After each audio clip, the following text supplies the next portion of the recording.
Olá, novamente professora Priscila com vocês, para a gente começar na sequência a nossa quarta aula de matemática do primeiro ano. O tema da nossa aula: domínio, contradomínio e conjunto imagem de uma função, certo? Vamos lá!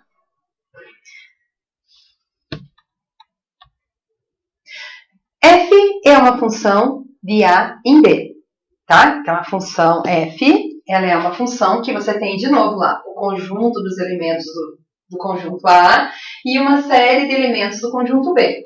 E essa relação entre os conjuntos é dado por uma função. O conjunto A é o domínio de F, ou pode ser representado como domínio de F, certo? Por enquanto, uma nomenclatura nova para a gente conhecendo.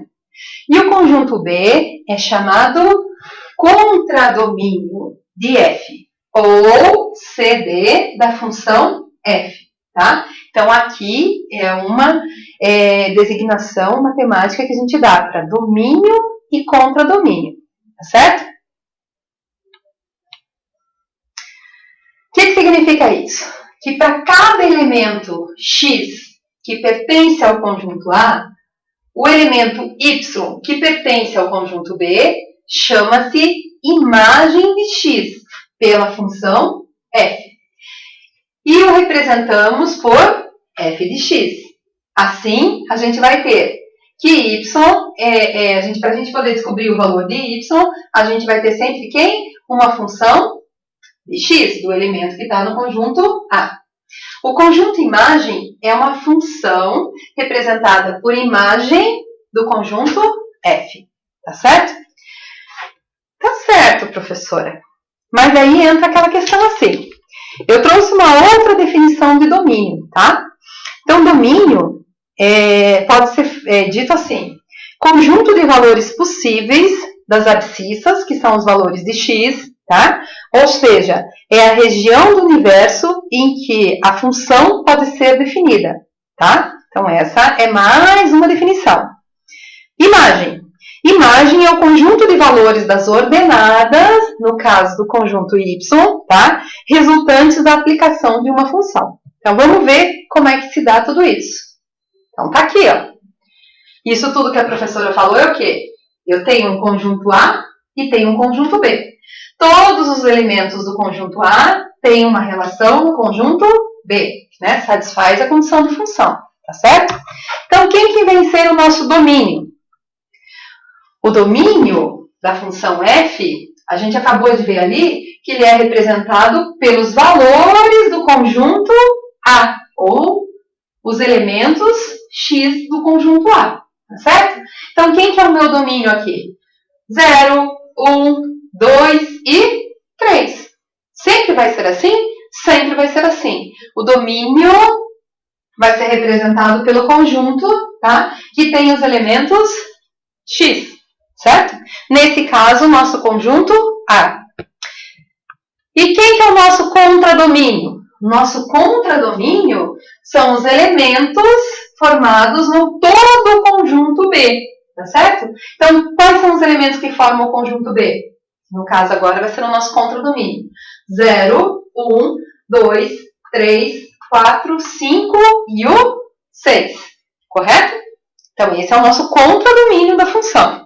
E quem que vai ser a imagem? Imagem, ó, o professor até deixou aqui na figurinha para vocês, são o quê? Os elementos, tá, que estão em função dos valores do conjunto A. Então, o nosso conjunto imagem aqui vai ser quem?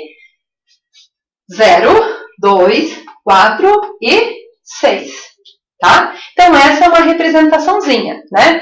E a gente vai começar a definir melhor isso e treinar um pouquinho mais isso, para determinar sempre quem que é o domínio de uma função, quem que é o contradomínio dessa função e quem que é o conjunto imagem dessa função, tá? Então, só para repetir, quem que é o domínio? Vai ser sempre dado pelo conjunto A. Quem que é o contradomínio? É sempre o outro conjunto inteiro, tá? E quem que é imagem? Imagem é a relação dos elementos, né? Para todo valor de A, aquele elemento que tem um valor no conjunto B, tá certo? Às vezes acaba coincidindo, quando é uma função bijetora. Aí o meu contradomínio e a minha imagem vão ter os mesmos valores, correto? Então a gente viu uma definiçãozinha de domínio, contradomínio e imagem, e aqui a gente está identificando os elementos dentro do nosso conjunto, tá? Vamos ver um exercício, então. Primeiro, considerando a função A, tá? Ela vai estar relacionada com a função B, dada pelo diagrama, determine, certo? Então aqui a gente tem o conjunto A e o conjunto B. E ele está pedindo para vocês determinarem primeiro quem? O domínio do conjunto A, certo? Dessa função. Qual é o domínio? Dá uma olhadinha ali no conjunto A e no conjunto B. Quem que vai ser o domínio da minha função? Pelo que a gente acabou de falar. O domínio da minha função, então, a gente viu que são os valores que estão aqui no nosso conjunto A, tá certo? Então, se fosse para a gente escrever o nosso domínio, a gente colocaria ali que o domínio, né, são os são os elementos do conjunto A, e a gente pode definir o domínio de F como 3, 4, 5 e 6, correto? Na letra B, eu quero que vocês me mostrem agora quem forma o conjunto imagem desta função. Então, vamos dar uma olhada lá, o que era conjunto imagem. São todos os valores do conjunto B, né, que estão em função dos valores do conjunto A, tá certo? Então, quem que são os elementos aqui no conjunto B? Ó?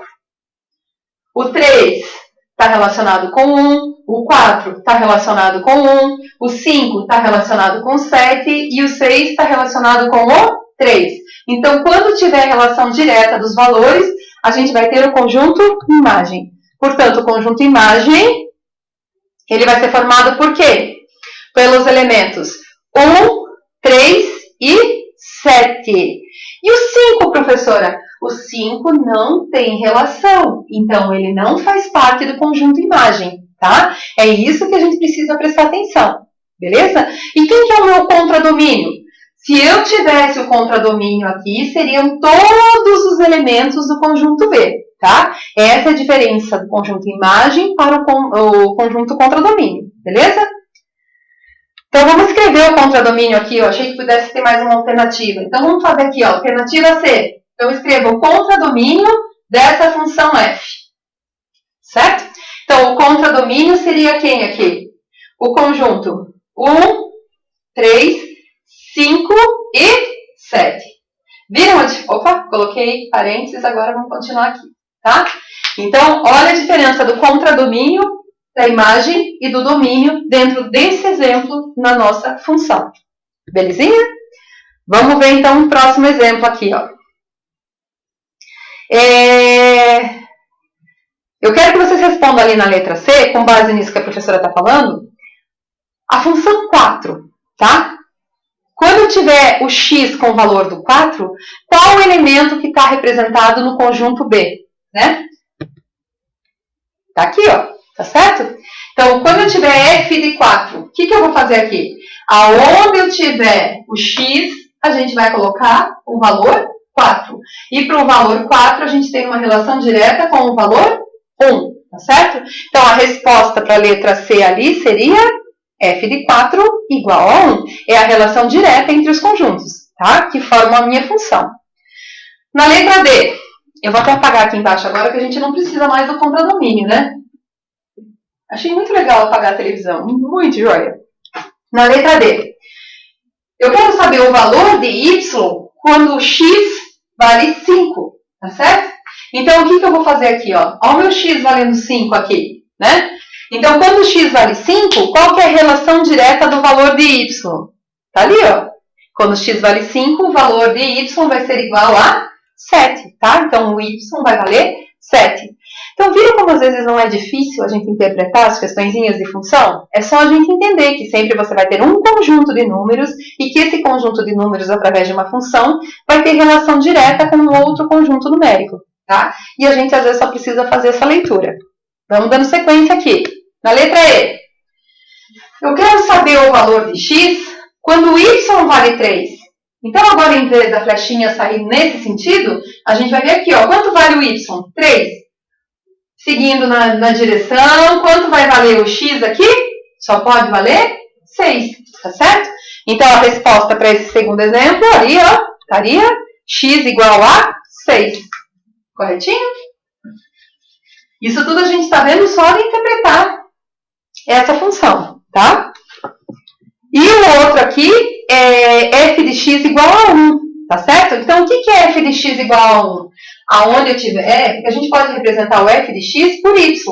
Então, a gente vai pegar, quando o y vale 1, quais são os valores na função, no conjunto A? Então, aqui o x pode valer tanto 3 ou 4, tá? Porque eu tenho dois valores de x que estão tendo a mesma relação direta com o valor 1. Ó, então, o 3 ou o 4, tá certo? Só para... Ah, professora, mas eu não sabia que f de x era y.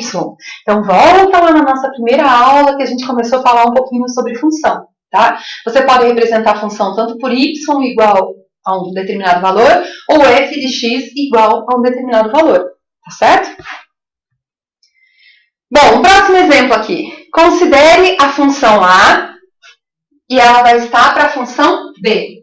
A função para a qual o A, que tem os elementos 1, 3 e 4, o conjunto B tem os elementos 3, 9 e 12, e a função, nesse caso, não é dada por f de x, ela é dada por g de x, tá? Eu só tenho que entender que a maioria das vezes eu vou representar a função por f de x. Nesse caso, ele já estava me falando aqui, ó, que era a função g, tá? Então, g de x. É só uma questão de nomenclatura. Essa função g, ela é o triplo do valor de x, para todo x pertencente a A.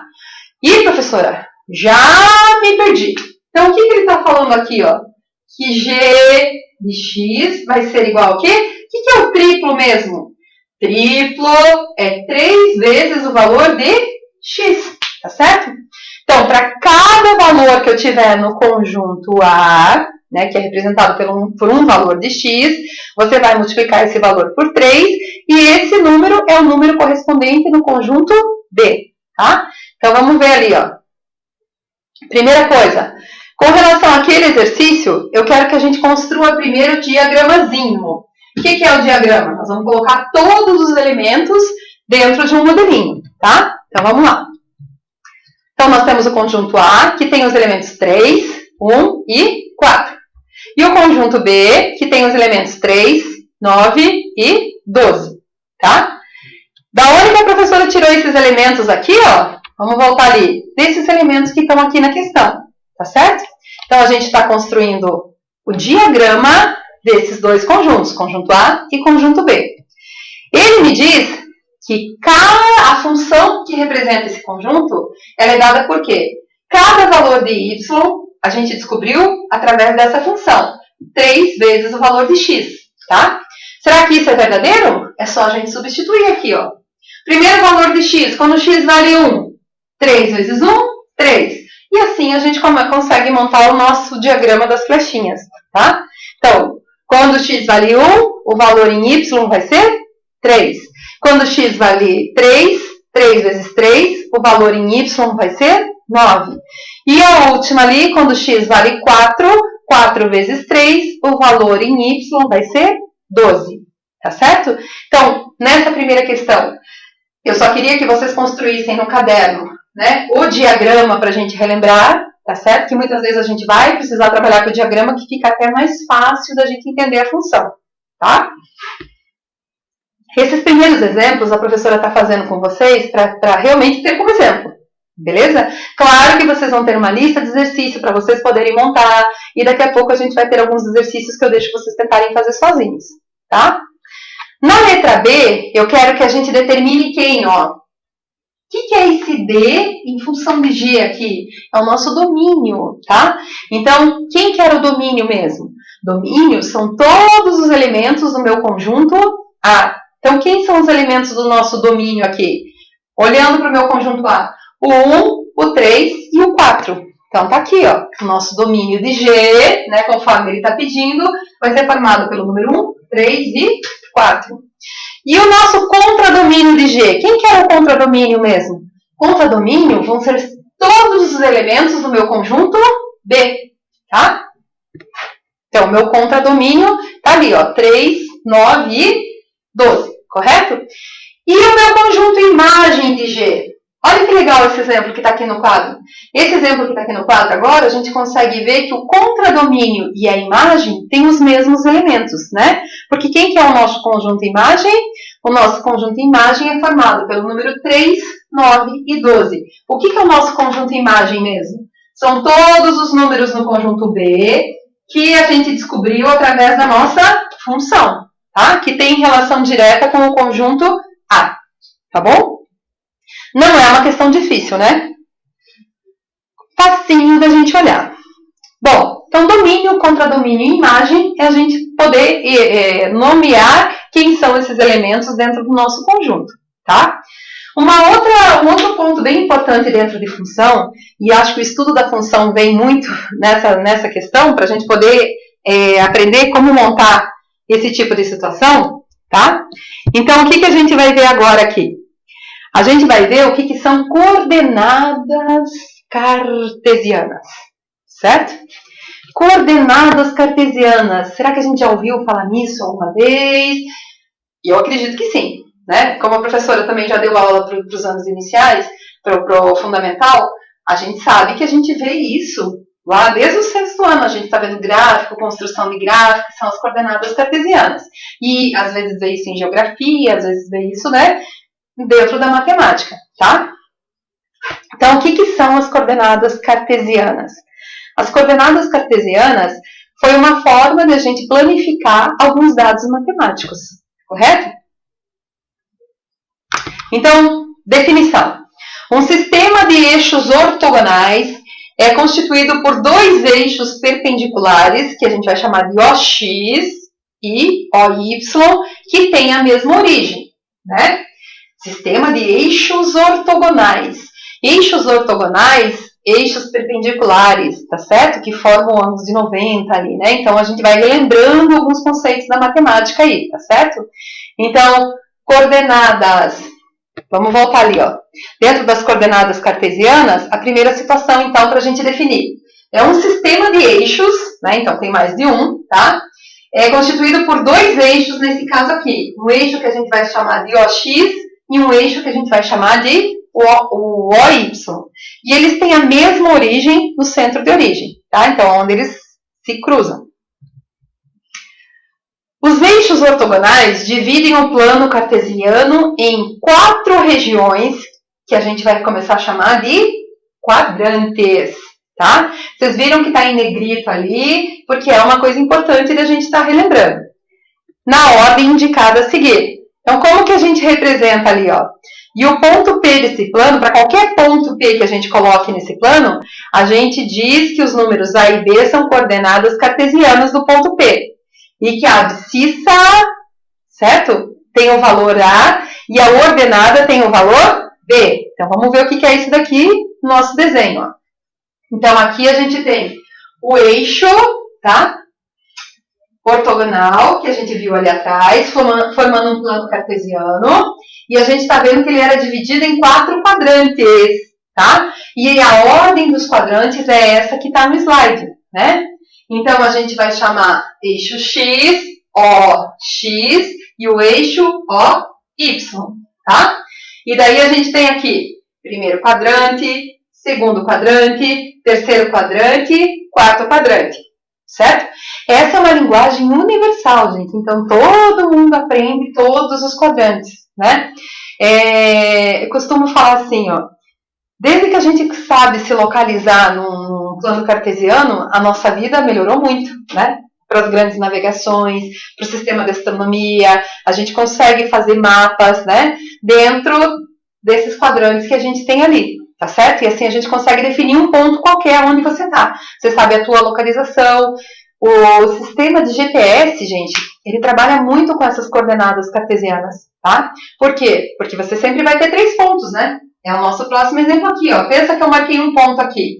Para esse ponto aqui, a gente sempre vai ter um valor determinado por A, que ele vai estar sempre na reta do x, e a gente vai ter um valor B, que está sempre localizado na reta do y, tá certo? Então, se eu colocasse isso aqui como coordenadas, a gente sabe localizar certinho aonde vai estar o ponto P. Então, para todo ponto que a gente desenhar, e se eu desenhasse um outro ponto aqui, ponto Q, certo? Eu vou ter, então, sempre o quê? Um valor desse ponto Q, que eu posso chamar de Qzinho 1 aqui, na reta do x, e vou ter aqui um valor de Q2 aqui, que vai ser sempre representado na linha do y, tá? Então, para qualquer ponto que eu coloque, eu consigo identificar a localização correta desse ponto. Para que isso aconteça, cada ponto, então, sempre vai ter o que a gente chama de par ordenado, que é um valor que está localizado no eixo x e um valor que está localizado no eixo y, tá?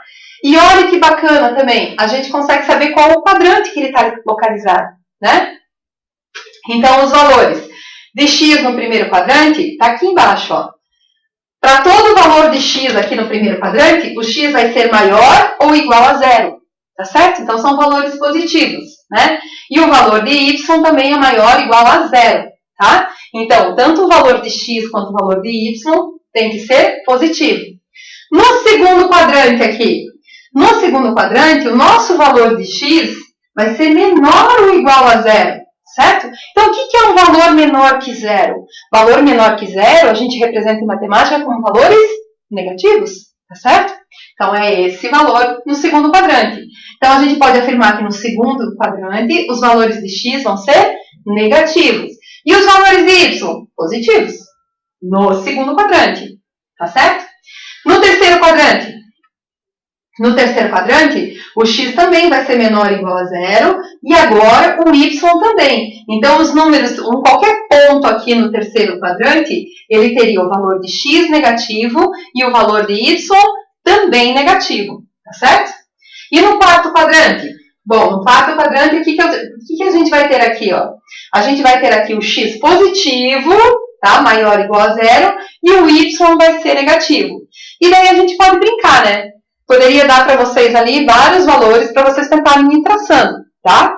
Mas, nesse momento, não é essa a nossa atividade. A gente está fazendo uma recapitulação.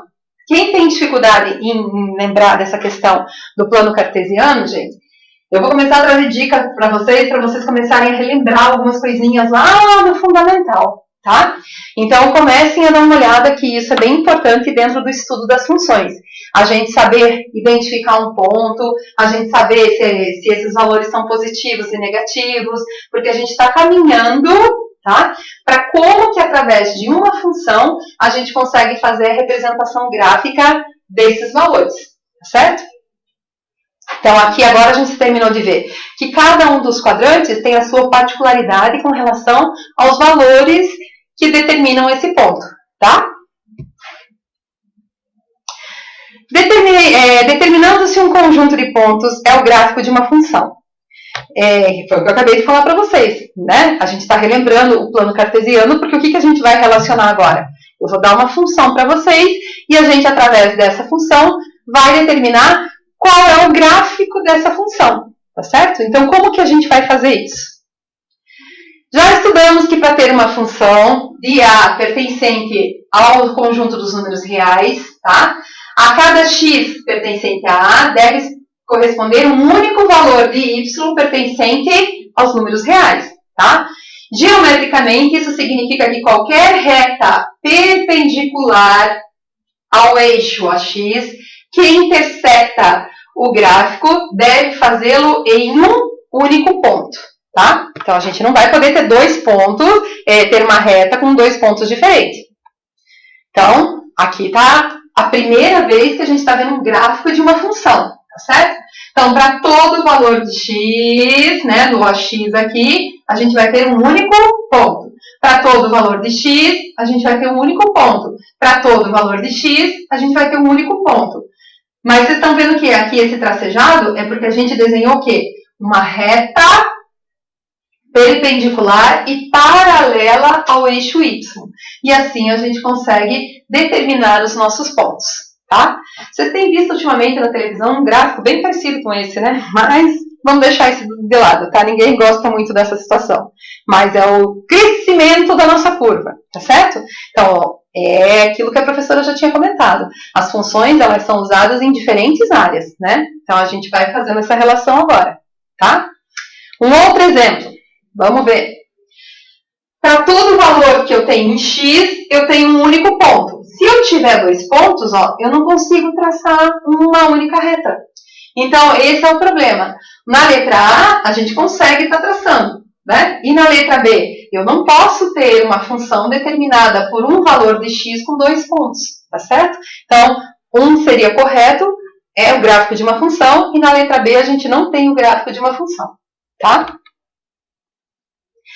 Para construir o gráfico de uma função dada por y igual a f de x, com x pertencente ao domínio de f, no plano cartesiano, primeiro a gente deve construir uma tabela bem importante, vou até colocar um asterisco aqui para a gente não esquecer, qual é o primeiro passo para a gente poder, né, sair de uma função e construir um gráfico. Então, a primeira coisa, a gente vai montar uma tabela com valores.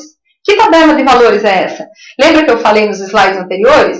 A gente sempre vai montar uma tabelinha com os valores de x e o valor de y correspondente, tá? Então, do nosso domínio, a gente parte para a nossa função.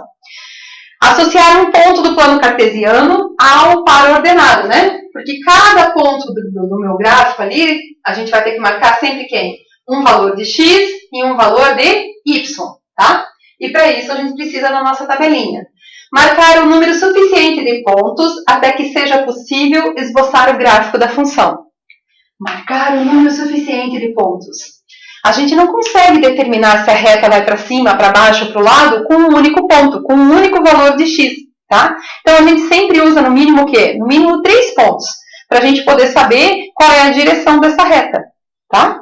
Então, quando a gente for construir aqui, ó, os valores de uma tabela, professora, mas eu não conheço o meu conjunto. Então, a gente começa a dar valores para esses x escolhidos, tá certo? Um valor negativo, um valor neutro, um valor positivo, são os exemplos que a gente mais usa. Por quê? Porque assim a gente consegue ter uma noção de como esse gráfico vai se comportar, tá?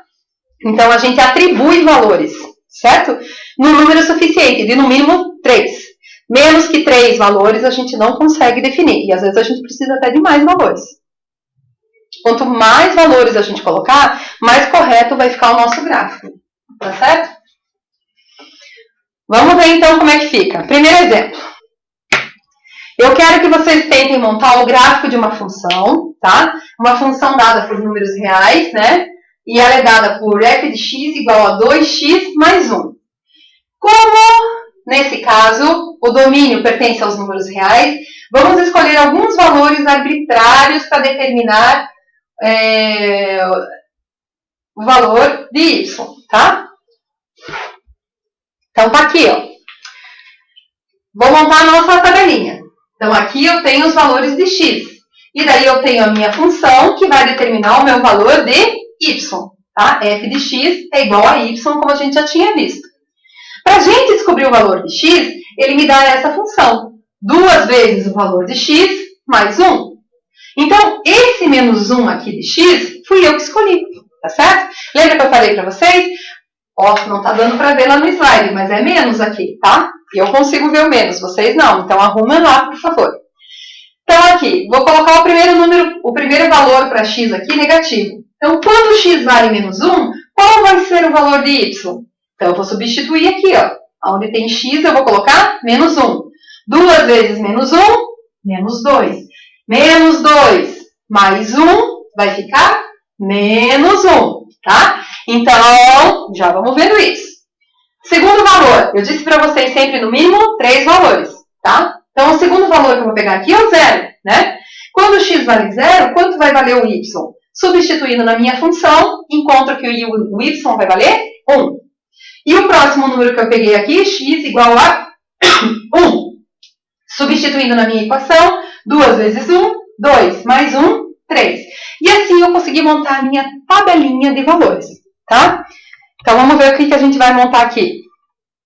Então, o gráfico que vai ser construído com essa função que a professora determinou é esse gráfico aqui, ó. O que a gente fez aqui? No meu primeiro valor, quando x vale menos 1, quanto vai valer o y? Menos 1. Marco o meu primeiro ponto aqui. Quando x vale 0, quanto vai valer o y? 1. Marco o meu segundo ponto aqui. E quando x vale 1, quanto vai dar o valor de y? 3. Marco o meu terceiro ponto aqui. Como eu tenho os 3 pontos, eu consigo definir a minha reta, tá? Então, esse é um gráfico que nasceu de uma função determinada por f de x igual a 2x mais 1. A gente vai treinar a fazer bastante gráfico e vocês vão descobrir que existem muitos gráficos diferentes na matemática, tá certo? E o comportamento disso depende muito do comportamento da minha função, tá? Vamos lá, então. Segundo exemplo aqui, ó, gráfico da função dada dentro do conjunto dos números reais. Agora eu tenho uma função que é dada por f de x igual a menos x elevado ao quadrado. Então, o que significa essa função? Que para a gente descobrir o valor do y, né, eu vou ter que pegar o valor do x e elevar ele ao quadrado, tá? Então, vamos montar a nossa tabelinha ali, ó. Ó, nessa função, vocês estão vendo que a professora já colocou aqui mais números, ó. Eu estou pegando outros números de x, tá? E esses números aqui, na primeira coluna, é a gente que decide, tá certo? Professor, eu podia colocar, lembrando que aqui antes do zero, todos os números são negativos, então aqui a gente foi começando, podia colocar menos 3, menos 4? Claro que podia, só que dependendo do tamanho do teu caderno, tem que montar um gráfico meio pequenininho, porque senão esse gráfico vai ficando muito grande, tá? Então eu coloquei aqui menos 1,5, menos 1,5 elevado ao quadrado, menos 2,25. Quando eu pegar o valor de menos 1 ao quadrado vai ficar igual a menos 1, tá? 0 ao quadrado, 0. 1 ao quadrado vai ficar menos 1, porque aqui tem sinal negativo. E 1,5 ao quadrado vai ficar menos 2,25, tá? Então, consegui determinar os meus pontos para x e para y, tá certo? Então, vamos ver como é que a gente monta o nosso gráfico. Tá aqui, ó. Certo? Para todos os valores de x que eu tinha, eu fui marcando os valores de y, e assim a gente consegue montar o nosso gráfico, tá?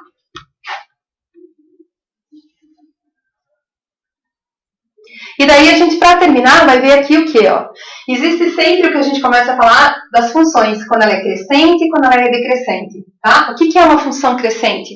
Quando os valores dela, né, têm um certo comportamento. E função decrescente, quando os valores vão decrescendo, tá certo? A gente vai fazer um estudo mais detalhado dessas funções, crescente e decrescente na sequência, beleza? Aqui tem um planinho para a gente poder ver certinho o comportamento desses pontos dentro do gráfico. E daí tem uns exercícios para a gente poder identificar o que é uma função crescente e uma função decrescente, tá? Primeiro, para ver se eles são representativos de uma função. Olhando para esse primeiro gráfico aqui, dá para dizer que ele é uma função? Lembra que eu falei que eu sempre vou deixar a resposta? Mas tentem dar uma olhadinha em casa, sem a resposta que a professora colocou. Para ser um gráfico de função, a gente tem que ter o quê? Tem que ter pontos em x, em ponto em y e ir marcando esses pontos, tá? Então, ele vai ter um comportamento de uma reta única.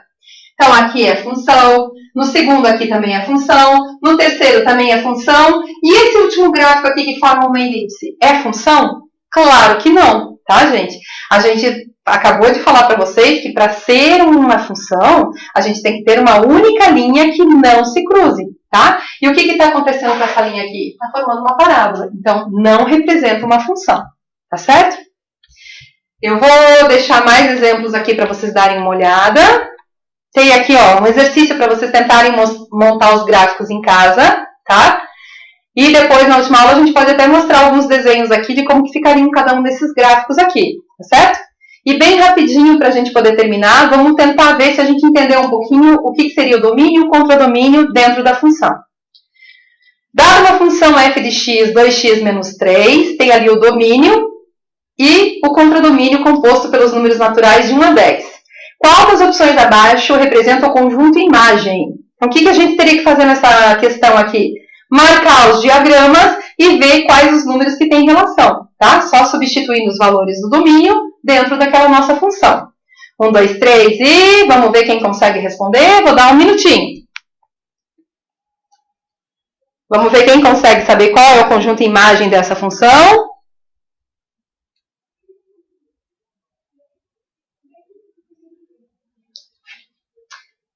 Substituindo 2 pelo valor do x ali, vai ficar o quê? 2 vezes 2, 4. 4 menos 3, 1. Então, só pode ser a alternativa A, B ou C.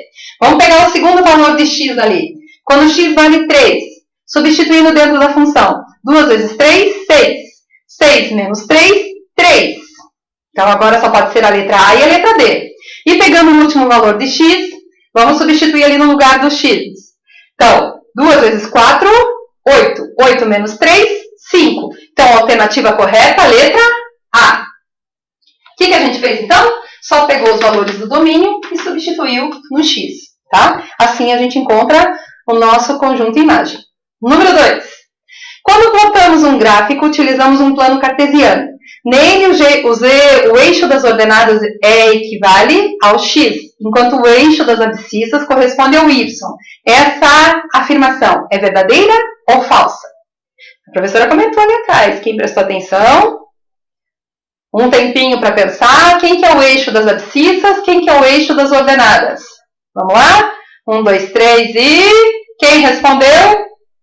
Falso, tá certo? Como que é o nome do eixo do x, dos valores que estão na linha do x? Como que é o nome dos valores que estão... Essa alternativa, ela tá trocada. Até a próxima aula. Espero que vocês tenham curtido. E vamos lá. Matemática não é o bicho papão, tá certo? Até breve.